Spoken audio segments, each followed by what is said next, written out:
Hello, and welcome to EmoryTales. This week's story is Hro Chapter 1. Let us begin. He blinked awake and saw her walking down the hall toward him. How long it had been since his last intruder. His eyes shifted towards a pile of bones and gear against the wall to his right. Quite some time, he thought. He turned his attention back to the woman who'd woken him. I am the guardian, Hro. Turn back. No mortal may pass. He watched as the woman continued walking toward him. She wore plates of hardened leather and carried a thin blade. She looked lithe and athletic and walked with a predatory confidence. My name is Tessa de Vogelweide, and I have come to claim my rightful place as a goddess. Stand aside or die, guardian. She announced boldly. She was far from the first to speak so brazenly. He almost pitied the woman. He too once walked this very hall, and he too raised his blade against the guardian. She would die painfully. The least he could do is make it quick. She brandished her blade and slowly turned, then settled into her stance with a confident smirk. With some small effort, he shifted. Dust and small pieces of rubble fell from his armor. His massive wooden shield came around before him, and he lowered his primitive spear. He was deciding if he should kill her before she attacked, or if he should let her swing first when he saw her lunge forward. She was fast, for a mortal, but he was by far faster than she.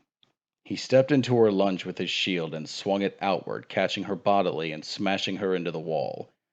He heard her ribs make a sickening wet crunch as they broke between his shield and the stone of the wall. Stepping back, he resumed his position with his shield to his side and his spear resting on the ground, held upright. He stood unmoving, only turning his eyes to look down upon the broken woman. The horror and shock were painted clearly on her face. He stood silently watching as her life ebbed away. Then he stared down the hall again until all turned dark for him. When next he awoke, he looked to the wall to his left. The leather had near completely rotted away. He sighed. He had slept quite long, it seemed. Crow turned his attention down the hall to see four figures approaching with torches. These wore metal armor. He took in the design. It was smooth and rounded, not like his wood armor. He remembered hearing the legends. A warrior, strong enough, could enter the hall of the true and ascend to godhood. He made this journey just like the people coming down the hall. He faced the guardian, just as these people will have to do. He had wooden plates crafted from a terrible beast he had slain, fashioned into armor to protect his flesh from the claws of the guardian. He stirred and shook off the dust that had gathered as he slept. Looking at the four as they approached, his voice boomed out from his ancient wooden helmet. Leave, mortals. You will not find what you seek here. The four watched him come to life and paused as he spoke. After a whispered conversation, they drew their swords. Crow had grown. He was hardly a human anymore. Giant may be a more accurate description. Crow brought his shield around and lowered his spear. Our guardian made no attempt to close on the people as they drew near. He watched them through the slits in his helmet.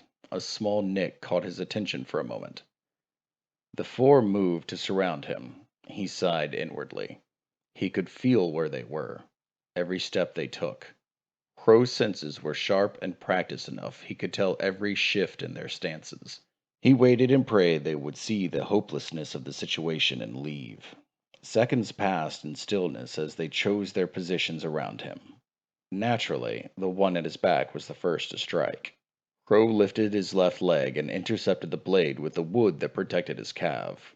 Once the sword bit into the wood, he brought the bottom of the spear around and struck the man cleanly in the chest, which creased his breastplate and threw him into the wall. As if a signal had been given, the other three rushed in, swords high. He swung his shield, pinning one to the wall, and lashed out with his spear, impaling another. As the one in front of him closed, he brought his right leg around and kicked the man into the wall. He flung the impaled man from his spear and stepped back into his guard position. Slowly, he moved his shield to his side and brought his spear to its resting position as he watched the one he had kicked struggle to rise to his feet. The battered man crawled to his nearest friend and crumbled on top of him, weeping. The guardian's heart went out to him, but this was for the best. Quietly, he watched as the man crawled to his other friends, then slowly began crawling out of the hall. Once the man was far enough, the guardian could feel the dark coming for him again. He prayed the man could crawl to safety and never return. Ages passed. Mortals came. New and different weapons and armor piled around the hall. Twice he saw mortals return with old-style weapons, none so ancient as his spear. But for all the ages of man, the guardian stood and killed. When next he awoke, the hall was more a cave. Little remained of the thousands who had come for godhood. His eyes opened. Nothing. There was nothing. He strained his eyes. He had seen generations of mortals hide with different magics. He felt with his feet, but there was nothing. Nothing moved. He remained unmoving, reaching out with his senses, but it was empty. He stirred and broke the thin layer of stone that had formed around him. Slowly, he stretched and stared.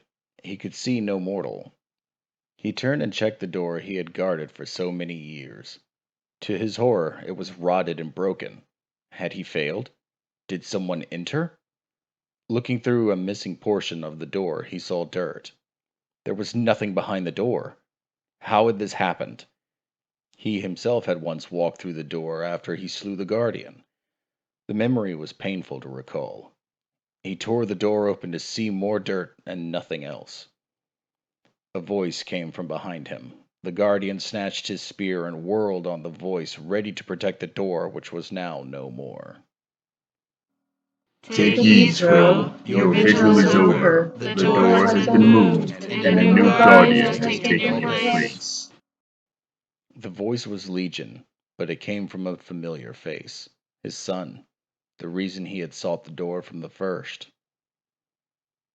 Hro, the ancient guardian, stood silent, looking into the glowing eyes of his child.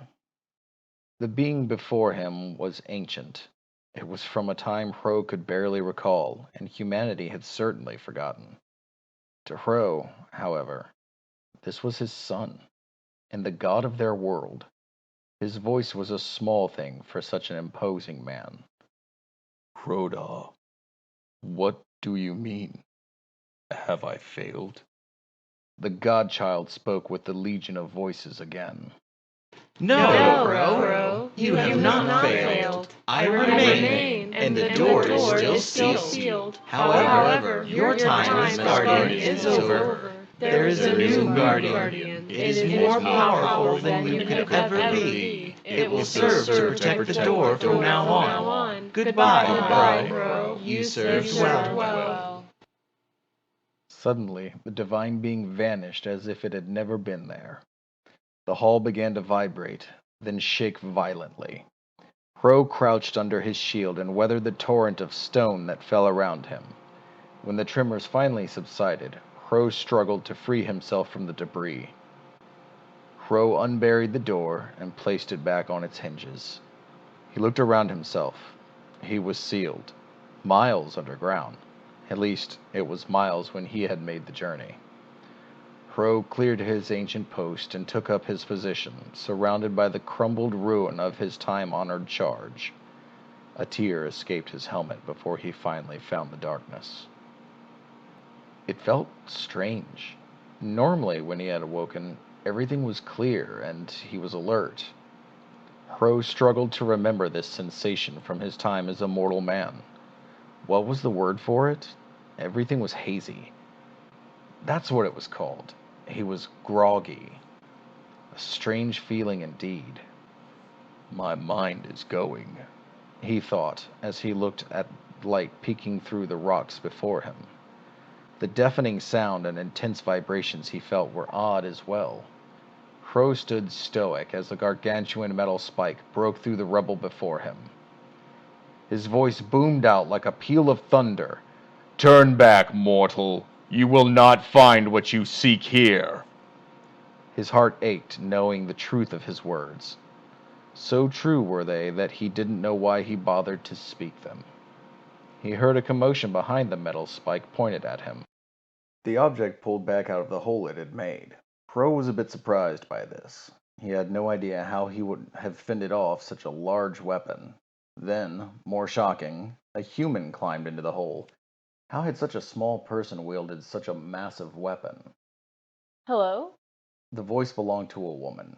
She climbed down to the floor and looked around the ruin where Hro stood. What is this place? She seemed to say to herself, then she called out again. Is there someone here? We heard a voice. The light swung over Hro several times, but the woman did not acknowledge him. As she approached, Hro spoke again. Come no closer, mortal. The woman nearly dropped the light in shock and looked around wildly before the light finally stopped on Hro. Who said that? Show yourself. This isn't funny. Hro stared at the woman. Her light was on him, but she spoke as if she couldn't see him. The woman gathered her courage and approached Hro. I said come out. We nearly killed you. We need to get you out of here. As she finished speaking, her eyes slowly went up to Hro's helmet, and her hand touched his shield.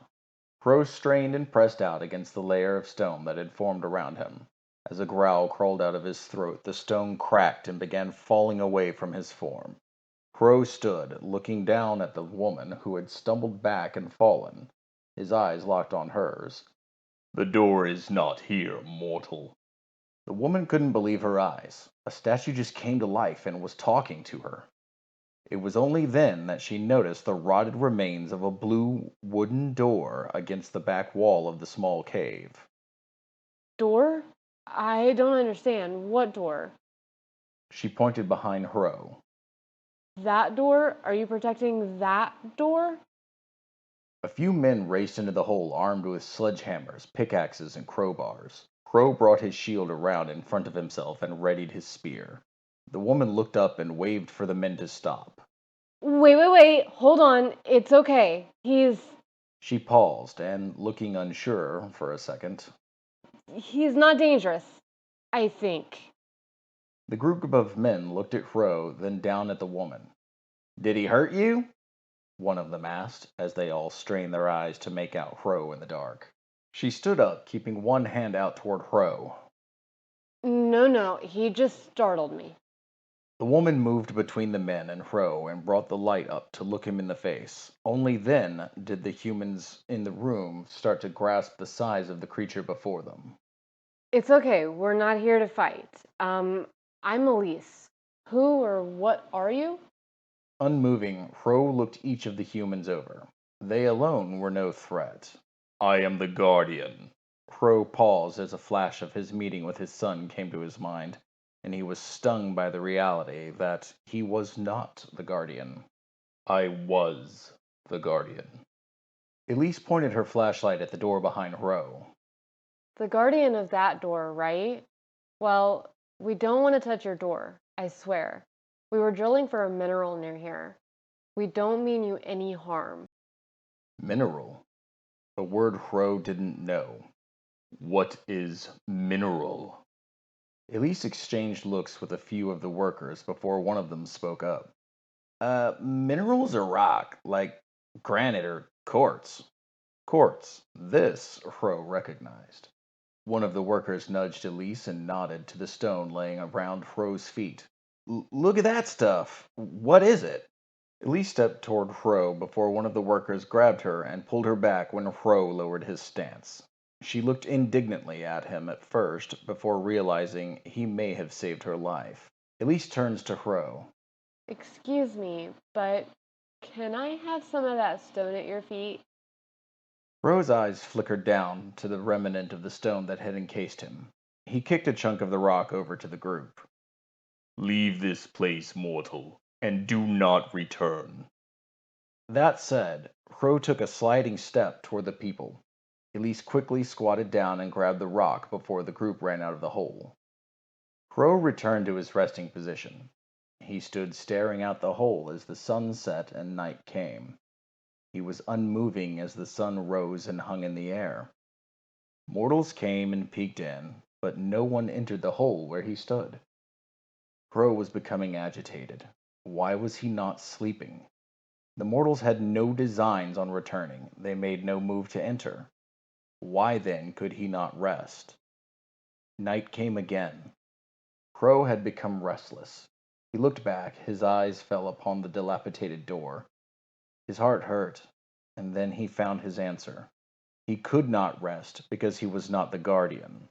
Hro walked to the door and reached out to take it in hand, but it crumbled away to rotten splinters at his touch. Hro was sad, angry, confused. He felt a great many things he had chosen not to feel for eons. Hro looked around, and for just an instant he could see each of the noble, or otherwise, warriors who walked the hall and faced him. Last, he saw himself, as a mortal man, setting his dying sun against the wall of the ancient hall. The mortal Hro, readying his shield and spear, checking his wooden armor, and then charging the guardian of old. When he was back in the now, the father and tribal warrior Hro stood in a hole, forgotten and deemed unworthy to stand as guardian. Hro, who had stood through all the ages of man. Hro, who had defended the door since ages forgotten. Hro could no longer accept this. If this new guardian was truly worthy, then Hro could rest, finally. But if it wasn't, Hro would kill it and take his rightful place as the guardian. Hro turned toward the hole the mortals had dug. A new resolve slowly poured into him. He walked the long, strange tunnel up for nearly an hour before reaching the exit. He could recall fresh air, but this didn't seem right. Looking around, he could see the spike that had bored into his hole. The ancient guardian looked up and beheld the evening sky for the first time since losing his mortality. As he walked out of the tunnel, he felt an urge to stretch and looked around. Nothing he saw was familiar on the ground. He was in some gigantic hole. There were a few paths leading out and a number of strange, maybe animals, in groups around the hole. Everything around him smelled odd. Hro decided there was no point in standing around and started to walk up one of the paths. Once he reached the top, there was a loud noise and two lights pointed at him as dirt was flung towards him. Hro turned his head to block the dirt from his eyes and kept walking toward the strange creature. It was growling at him. He continued approaching it when he saw two mortals inside the creature looking terrified. Old instincts kicked in and Hro roared and lashed out at the foul being. In a single lunge he was upon it. His blessed stone-tipped spear drove deep between the glowing eyes of the beast.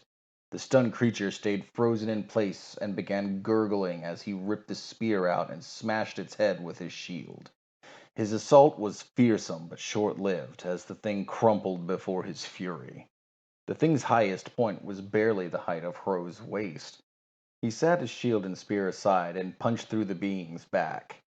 After his hand was inside, he tore the creature's carapace open and freed the two mortals, setting them down, so he stood between them and the now dead monster. Hro looked down into their scared eyes. You are safe now, mortals. I, Hro, have slain this thing. Are you harmed? The two men stared in horror at the giant that walked out of the quarry and demolished their company truck like it was a cardboard box. Neither of the two could find any words. Another truck was coming their way, and they saw the giant's head snap towards the approaching vehicle. One of them found the courage to call out and scream, "No! Turn around! Run!" Hro was emboldened by his easy victory over the first creature, and charged the second one barehanded, relying on his armor to protect him. Arms wide, he charged the beast and intended to wrestle it to death.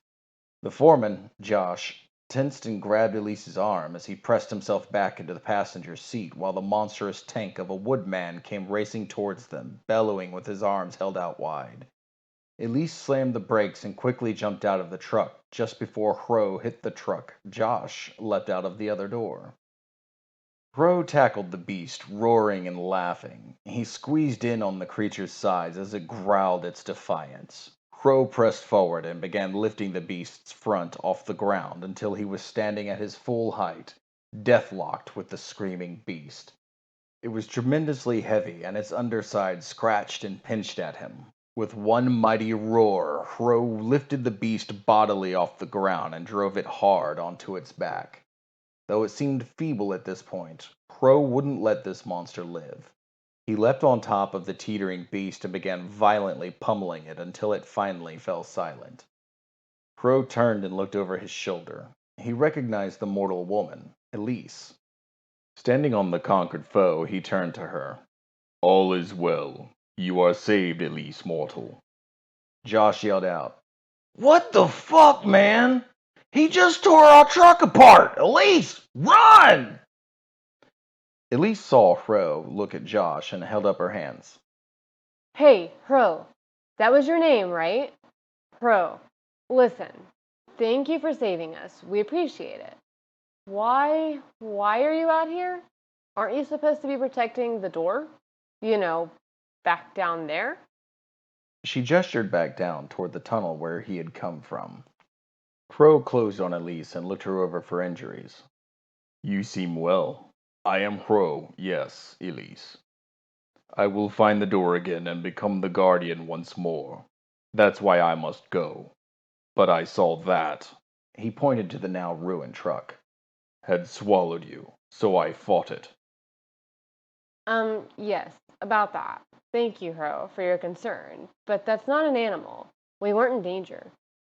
As she looked at the wrecked vehicle, it was beginning to dawn on her just how dangerous this Hro was. We used this to go from one place to another. Hro was confused, so he asked, "You don't walk?" He looked between the two ruined trucks. Elise wiped the dirt from her jeans, then brushed her chocolate brown hair from her face.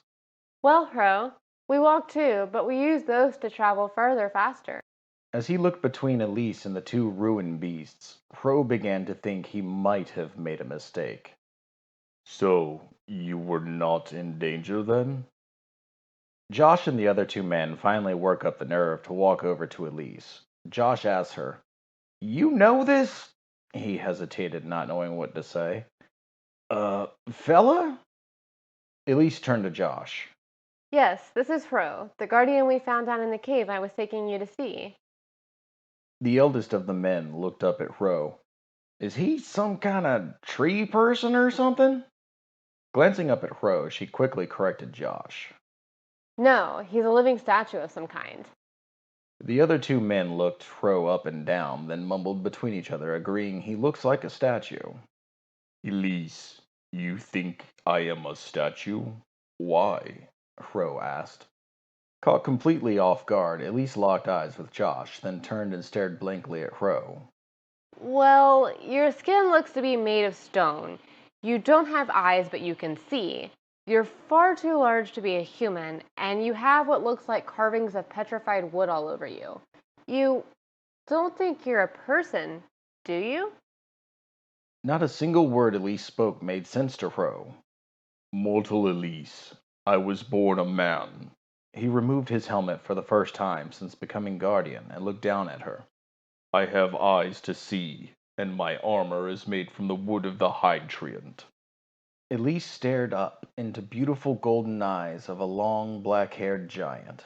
His features were distinctively human, and his flesh was a pale pinkish. Everyone stared at the man with matted hair. What they saw was an almost painfully beautiful man with golden eyes staring back at them. Everyone was shocked to hear one of the men from the first truck. "What in the hell did your mama feed you, boy? You're huge!" Hro burst into laughter. He himself had met people from other tribes in his mortal life and wondered what food they ate to grow so large. "I have not eaten in thousands of years, mortal man. Though, when I walked with my tribe, we ate many animals and a small round bulb I was fond of." The group looked between each other for a moment before Elise spoke up again. Hro, are you telling me you are human? A sad expression passed over Hro's visage, and the gathered mortals could feel his sadness in their hearts before it passed. "I was, but I am no longer mortal." The man who spoke up earlier fights down the sadness he felt first out of the group. "Hey, big guy. Hro, you said. Hey, Can we call a truck to pick us up? It's kind of chilly out here, and man, do we have some food for you to try. You're some kind of caveman, right? You're gonna love this shit. Everyone turned, jaws gaping, shocked by the man's outburst before he pushed past Elise and Josh and held up his hand toward Hro. I'm Chase. Hro looked down at the man's hand. Chase, mortal. I am Hro. He then pointed his hand down toward Chase. What is a truck? Chase, easily the tallest of the group, grabbed Hro's hand and tried to give him a handshake, then pointed to one of the ruined vehicles. That's a truck. Hro followed where the man was pointing. He sees the beast Elise said they used to go places faster is called a truck. Yes. Call one. I will not kill it. Great! Chase reached into his pocket and grabbed a small object before walking away from the group. Shortly after that, the group was sitting around in Chase's garage. Chase and his wife Gloria were barbecuing different meats and veggies for Hro to try them out. Both of them excitedly waited to see what the real-life caveman thinks about modern food. To everyone but Elise's surprise, another vehicle pulled into the driveway and an affluent man with 3 bodyguards approached the group. The older man spoke as they drew near. So, Miss Burton, is this the creature you spoke of? He is rather large. He stopped several feet away as Elise got up and walked over to the newcomer. Yes, Mr. Kamali. I'm glad you could make it. She said demurely. Did you bring the money? The older man nodded, and the 3 bodyguards produced tranquilizer guns and fired at Hro. A fatal error. Hro batted the first 2 darts out of the air with his plate as the third stuck into the wood breastplate on his chest. The 3 guards all moved to reload their weapons before a food plate embedded itself into one of their heads. Hro hurled himself out of the garage straight at the group as the second set of 2 darts met him. In a single motion, Elise was grabbed up by Hro and used like a club to bat the old man aside, crumpling his aged form as he smashed into the car he had arrived in. Both of the guards stumbled backward from the gruesome impact. Hro then hurled Elise's dying body aside and punted one of the guards hard enough to send him to the entry of the driveway 20 feet away. The last guard, in desperation, fired a trank at point-blank range into Hro's thigh. Hro took the last man up in both hands and slowly crushed the life out of him. Discarding the last corpse, Hro turned towards Josh, Chase, and the others. Why? He asked, taking a step and crumbling to the ground. When Hro had awoken the next day, he was lying on his back and saw Chase jump away from him. Hro growled as he sat up. Gloria was sitting on a stool near his right shin. She had a wet rag in her hand, and Hro noticed a wet area on his lower leg. Near her sat a younger boy, no doubt Chase and Gloria's son. Hro watched as Chase moved towards his family. Hey, there, big guy. Take it easy. We're on your side, okay? Hro saw his shield and spear against the wall with some of his armor. He looked down and noticed the clean spots where someone had been washing him, and his armor was removed. He slowly pieced some of what happened together. Chase. Why? Chase stepped around in front of his family, holding up his hands. Easy. I guess Elise called some bad people, and, well, some bad things happened, and, well, you passed out. We figured we'd drag you in here and turn on a heater for you. Chase pointed to a kerosene heater nearby. Gloria said that she thought you'd feel better if we got you cleaned up, so we ran some warm water and we're just working on getting you cleaned up. Gloria spoke up. We're just trying to take care of you, sweetie. If you want us to leave you alone, that's fine too. The boy was next to speak. Hey, you're Hro, right? I'm Jimmy. I told Mom we should just clean you with a water hose. It'd be a lot faster. Hro rubbed his head. What is a water hose? I don't know this word. Jimmy, for his youthful disregard of danger, walked right up to Hro and grabbed him by the hand. Come on, I'll show you. You're a caveman, you'll love it. Despite the bickering between parents and child, Hro followed the boy outside, where the young mortal picked up a strange vine with a hole at its end. Hro watched as the boy walked to the wall and turned on something, then suddenly water began shooting out of the end of the vine. Hro was in awe and approached. Touching the water, it was a bit chilly. Jimmy looked up at the hulking man, then took a drink of the water and said, "It's safe, see? Here, just wash yourself with this." Hro removed his ancient armor and sat it aside as Chase and Gloria stared in surprise while the giant of a man simply pulled off the absurdly heavy armor and began scrubbing himself while their son, a 15-year-old boy, pointed a water hose at him. Most bizarre was that neither Jimmy nor Hro acted as if anything was out of place. Once Hro was done, he retrieved his loincloth. After Hro had finished donning his armor and began his farewell, Jimmy looked up at him and asked, "Are you leaving?" Hro looked down at the young boy. Jimmy mortal, I must become the guardian again. I will not let something weaker protect Hroda. The boy cocked an eyebrow. "What's a Hroda?" The giant man chuckled. Da is added to the name of my tribe's chief, and is how we name our children until they earn their self-name. "So, wait, all the children in your tribe were named Hroda?" Jimmy asked, scrunching his face in confusion at the absurdity of the idea. Yes, Jimmy mortal. All the children born after I became chief carried the name Hroda. Is that not how your tribe is named? Hro asked, tilting his head. Jimmy laughed. "No way! How would we tell anyone apart? Anyway, hey, so Hro is your self-name then. What's it mean? How'd you get it?" Hro paused and fidgeted with his spear. It's, Hro means, he sighed. Hro is my tribe's word for a small bulb. The young man's brow furrowed. "A small bulb? Cavemen had lights?" Jimmy crossed his arms. It was Hro's turn to be confused. Lights? No, the bulbs were food. I was named Hro because those bulbs were my favorite food. At this, Gloria giggled. Wait, so your tribe's children were called Potato Child? Chase's eyes went wide at the thought of his wife insulting Hro. "Honey!" She looked beside her into her husband's eyes. What? Didn't you notice how he looked at every potato we brought him? Hro means potato, and Da means something like child of. It means his tribe's kids were the children of Potato, or Potato Child. Hro felt the embarrassment burning in his cheeks.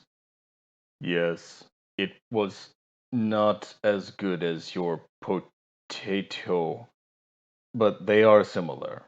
So, yes, my name would be Potato in this time. Jimmy stared at Hro. "Hey, Hro, if you don't even know what a light bulb is, or a potato, or a car is, why don't you stay here for a little bit and learn a few things? I mean, if you're gonna go out and search for Hroda, you should at least know something before you run off." Chase looked at his son flabbergasted. "Jimmy!" Hro was uncomfortable with delaying his quest. However, the young mortal was right. He knew next to nothing of the outside world. Humanity had risen to strange weapons, hurling small suns twice already since Hro had last breathed fresh air. Yes.